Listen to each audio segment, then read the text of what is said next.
چور دروازہ قسط نمبر 1۔ انگریزوں کے دور میں قتل، ڈکیتی وغیرہ کو سنگین وارداتیں سمجھا جاتا تھا۔ یہی وجہ تھی کہ پولیس کی مشینری آندھی طوفان کی طرح حرکت میں آ جاتی تھی۔ انگریز افسر تفتیشی افسر پر آسیب کی طرح سوار رہتے تھے اور روزمرہ ڈائری چیک کرتے تھے۔ مختصر یہ کہ انگریز اپنے بنائے ہوئے قانون پر خود بھی سختی سے عمل کرتے تھے اور دوسروں سے بھی کراتے تھے۔ جو کہانی سنا رہا ہوں اس کا تعلق ہندوستانی پنجاب سے ہے۔ ان دنوں میں شہزر کے مضافاتی علاقے کے تھانے میں تعینات تھا۔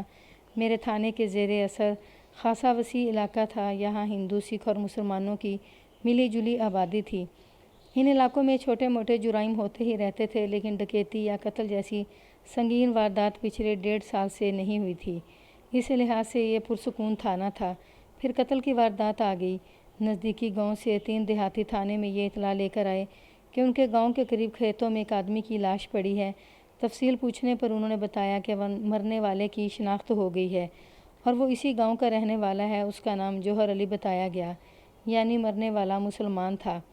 اصولاً اس واردات کی اطلاع لے کر نمبردار کو خود آنا چاہیے تھا۔ یہ اس کے فرائض میں شامل تھا۔ میں اس گاؤں کے نمبردار کو اچھی طرح جانتا تھا۔ وہ ہندو تھا اور اس کا نام تلجا رام تھا۔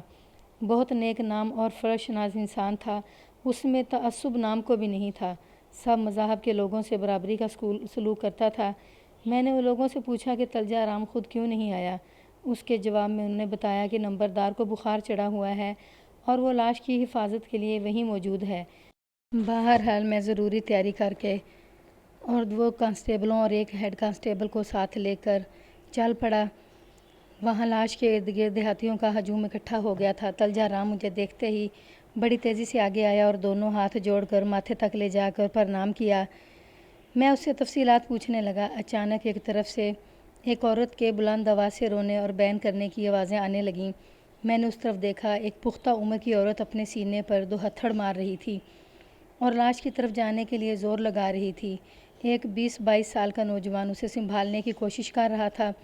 نمبردار تلجا رام نے مجھے بتایا کہ یہ مقتول جوہر علی کی بیوہ ہے اور نوجوان مقتول جوہر علی کا بیٹا مظہر علی ہے۔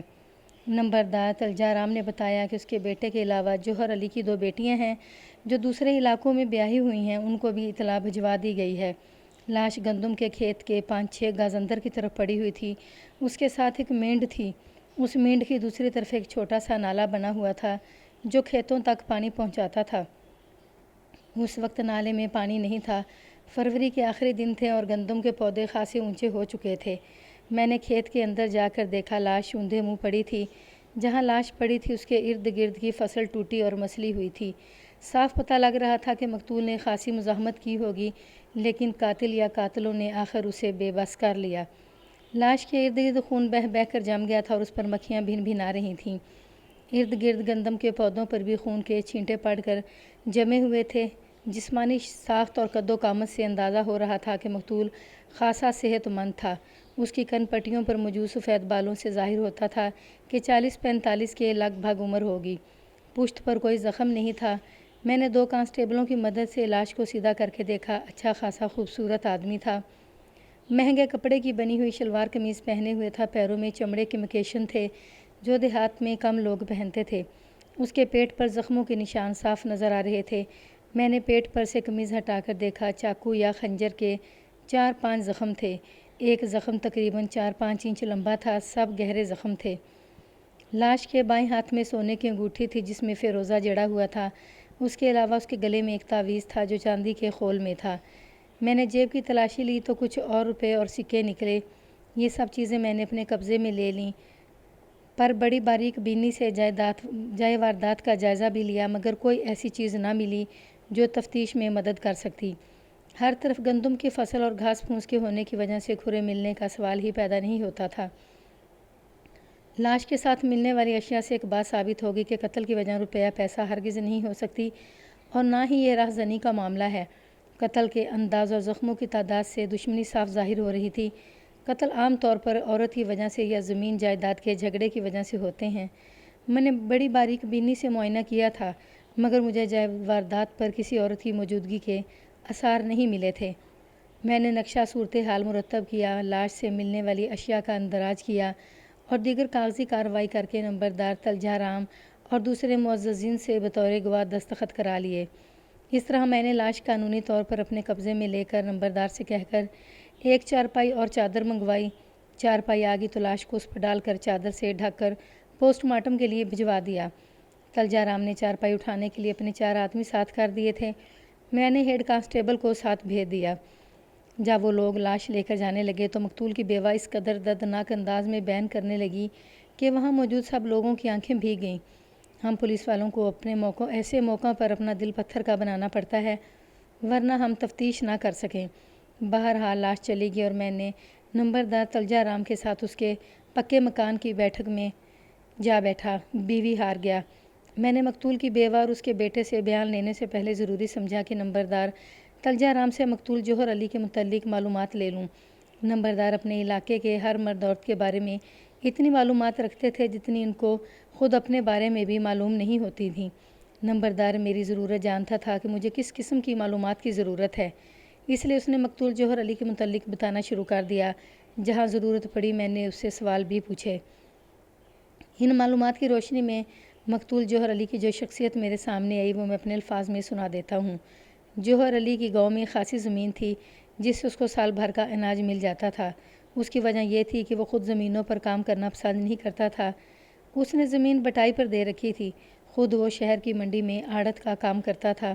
یہی وجہ تھی کہ اس میں شہریوں جیسے چاؤں چونچلے پائے جاتے تھے۔ بڑا شوقین مزاج اور شوباز تھا۔ تلجا رام نے جو اہم بات بتائی وہ یہ تھی کہ عورتوں کا شکاری تھا۔ گورے چٹے رنگ اور اچھے نئے نقش کی وجہ سے عورتیں اس کی جانب مائل ہو جاتی تھیں۔ اس عمر میں بھی ایسی حرکتوں سے باز نہ آیا تھا۔ جوا بھی کھیلتا تھا مگر نشے سے دور بھاگتا تھا۔ سگریٹ تک نہیں پیتا تھا۔ نمبردار تلجا رام کا اور میرا اپنا بھی یہی خیال تھا کہ جوہر علی نے ضرور کسی کی بہن بیٹی یا بیوی سے یارانہ لگانے کی کوشش کی ہوگی۔ اس کے وارثوں کو اس بات کا علم ہو گیا اور انہوں نے موقع پا کر اس کا کام تمام کر دیا۔ اب یہ میرا کام تھا کہ معلوم کروں کہ مقتول جوہر علی کے تعلقات آج کل کس عورت کے ساتھ تھے۔ یہ معلوم کرنا بہت ضروری تھا۔ تلجا رام نے یہ بھی بتایا تھا کہ اب پختہ عمر میں آ کر مقتول جوہر علی عورتوں کے معاملے میں محتاط ہو گیا تھا۔ دراصل اسے اس کی جوانی نے زیادہ بدنام کیا تھا۔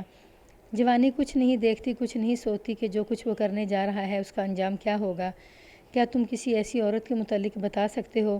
میں نے نمبردار تلجا رام سے پوچھا جس کے ساتھ مقتول کے آج کل تعلقات ہوں۔ میری نظر میں ایسی ایک ہی عورت ہے، تلجا رام نے کچھ دیر سوچنے کے بعد کہا۔ وہ بھوپندر سنگھ کی بیوی رینی کور ہے۔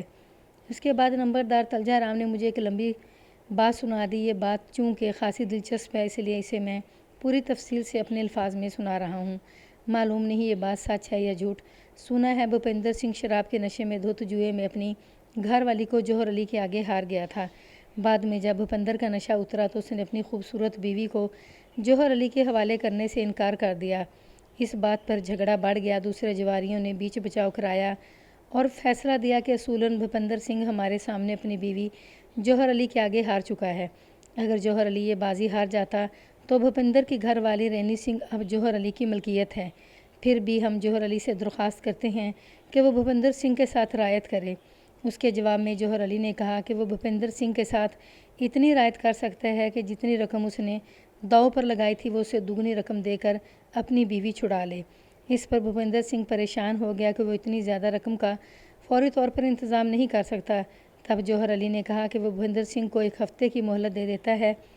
وہ 1 ہفتوں تک پیسے کا انتظام کر لے اور اگر یہ انتظام نہ کر سکا تو وہ اس کی بیوی چھین لے گا۔ بھوپندر یہ بات مان گیا۔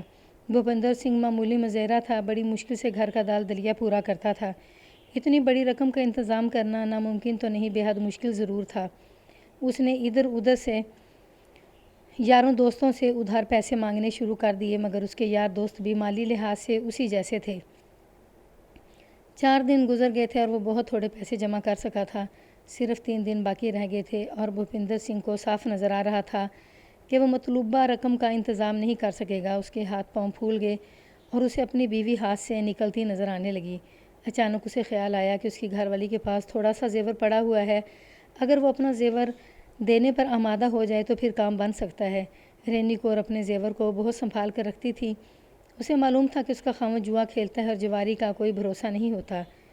جواری ہار بھی جاتا ہے اور اس امید پر کھیلتا بھی جاتا ہے کہ وہ ایک ہی بازی میں سارا نقصان پورا کر لے گا۔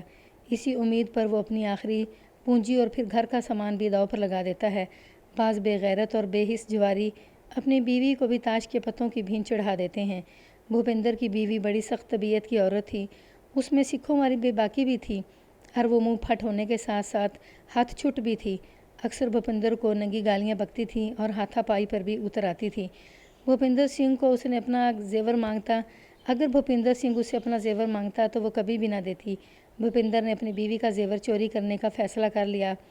اسے یہ معلوم تھا کہ اگر بیوی کو یہ بات معلوم ہوگی تو گھر میں بڑا دنگا فساد ہوگا۔ دوسری طرف اس کی عزت اور غیرت کا مسئلہ تھا۔ بھوپندر بے غیرت نہیں تھا، لیکن دیسی شراب کے نشے کی ترنگ میں اپنی عزت غیرت داؤ پر لگا بیٹھا تھا۔ رینی کور نے اپنا زیور ایک جستی ٹرنک میں رکھا ہوا تھا۔ اس ٹرنک کو تالا لگا رہتا تھا۔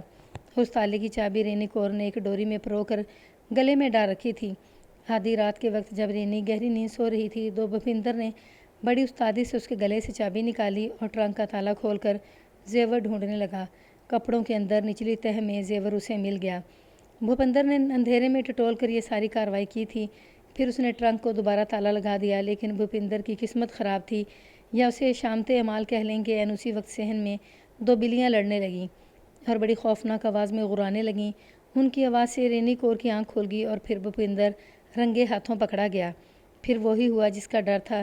رینی کور اسے ننگی گالیاں دیتی رہی اور اس کی منت سماجت کرنے لگا کہ زیور اسے دے دے۔ رینی کور نے بھوپندر سنگھ سے کہا کہ وہ سیدھی طرح بتائے کہ اسے زیور چوری کرنے کی ضرورت کیوں پڑ گئی ہے۔ پہلے تو بھوپندر نے ٹالنے کی کوشش کی، لیکن رینی کور ٹلنے والی عورت نہیں تھی۔ آخر بھوپندر نے اسے اصل بات بتا دی۔ اس کے بعد رینی کور نے بلند آواز سے بولنا شروع کر دیا اور ایسی سنائی کہ بھوپندر کو شرم سے پسینہ آ گیا۔ ارد گرد کے ہمسائے بھی جاگ اٹھے اور یوں صبح تک سارے گاؤں والوں کو معلوم ہو گیا کہ بھوپندر نے کیا بے غیرتی دکھائی ہے۔ رینی کور نے کہا کہ میں کوئی گائے یا بکری نہیں کہ بھوپندر نے اپنے باپ کا مال سمجھ کر مجھے داؤ پر لگا دیا۔ اگر میرا خاوند بے غیرت ہو گیا ہے تو میں اس سے بڑھ کر بے غیرت بن کر دکھاؤں گی۔ اب میں اس کی ہوں جس نے مجھے جوئے میں جیتا ہے۔ اس کے بعد اس نے بھوپندر کو اپنے قریب آنے اور ہاتھ لگانے سے منع کر دیا۔ پھر رینی کور نے انتقاماً جوہر علی سے ایسے تعلقات قائم کر لیے جن کی کوئی بھی مذہب اجازت نہیں دیتا اور جو ناجائز کہلاتے ہیں۔ یہ بھوپندر کی غیرت پر ایسی چوٹ تھی کہ اسے چپ لگی اور وہ اندر ہی اندر گھلنے لگا۔ وہ سرے عام کہتا پھرتا تھا کہ جب بھی موقع ملا وہ رینی کور اور جوہر علی کو قتل کر دے گا۔ بعد میں جوہر علی نے اسے جیت کی رقم معاف کر دی، مگر رینی کور نے بھوپندر کو معاف نہیں کیا تھا۔ وہ سرے عام دوسرے مردوں سے دوستیاں لگانے لگی تھی۔ دوسرے لفظوں میں جوش انتقام میں اندھی ہو کر ایسے راستے پر چل پڑی تھی جس کا اختتام ایک گہری کھائی پر ہوتا تھا۔ اس دوران 2-3 مرتبہ جوہر علی اور بھوپندر کا جھگڑا بھی ہوا اور نوبت ہاتھا پائی سے ڈانگ سوٹے تک بھی پہنچی، لیکن بھوپندر اس بات سے مار کھا جاتا تھا کہ اس کی اپنی مرغی خراب تھی جو دوسروں کے ہاں جا کر انڈا دیتی تھی۔